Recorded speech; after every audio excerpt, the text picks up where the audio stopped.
Hi and welcome to music-prof.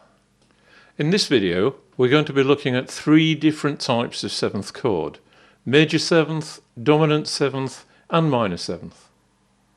All the chords that we're going to be looking at in this video are what we call abbreviated chords because we only play them on the first four strings. We don't play the fifth and sixth strings. The reason we do this is that the lower notes, which would be sounding from the fifth and sixth strings, are likely to stray into an octave that another instrument's using, say another rhythm guitar or a piano. One of the nice things about these chords is that once you've learnt the chord shape, you can then move the chord up the fretboard and get a lot of other chords for learning one shape. Okay, so let's start with major seventh. Okay, before we go any further, let's have a look at exactly what a major seventh chord is. Basically, the major seventh chord is the simple triad with the seventh note in the scale added in. Here we have two ways of playing a major seventh chord, and we have graphics which show you what chord you get depending which fret you're on. The way the graphics work is that the fret which has the red notes on is the one which gives you the chord. So let's have a look at the fingering for the first version. Your first finger plays the note which is marked in red, and then the other fingers just follow on. Second finger on the second string, third on the third string, and fourth finger on the fourth string.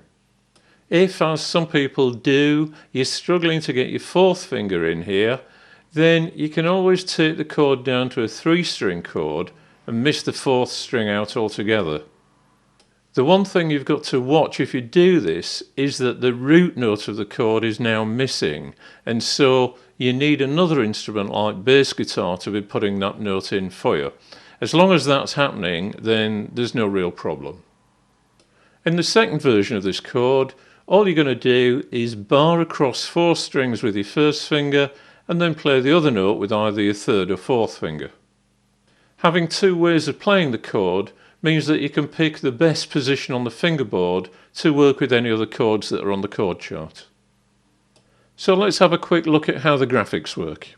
If we take, for example, the second way of playing the chord, the one with the pink backing, then we're going to use the chord list with the pink backing. We take the fret which has got the red notes on, which is the one that you're barring, and we put it on, say, the fourth fret. That gives us a B major 7 chord.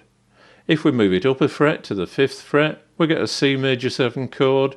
If we take it up to the 8th fret, we get an E flat major 7 chord. It's basically that simple. So let's move on now and look at dominant 7th chords. A dominant 7 chord has the 7th note in the scale flattened by a semitone and then added into the triad. Here, once again, we have two different ways of playing the chord.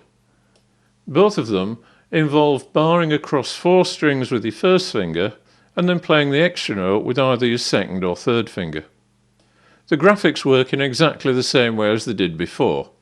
You take the fret which has got the red notes on, and in both cases this time that's the one that you're barring. You look for the fret number which has got the chord that you want, and then you put the bar across that fret. The last chord in this series is a minor 7th chord, so let's have a look at that. This time we've only got one version of the chord, but it is particularly easy. All you have to do with this is bar across four strings with your first finger, choose the fret that's got the chord that you want, and you've got a minor 7th chord. So that's it for 7th chords. From our website, you'll be able to access lots of different ways of playing all the major and minor chords, and all those videos have backing tracks included so that you can practice the chords to the music. You'll also find separate videos for 9th chords and suspended fourths. And if you haven't found them already, we also have videos for lead guitar, and we have lots of backing tracks that you can use for practicing improvised solos. If you can't immediately see them on YouTube, once again you can access these from the website. So, thanks for watching. We hope you found the video useful, and we hope to see you again soon. Thank you.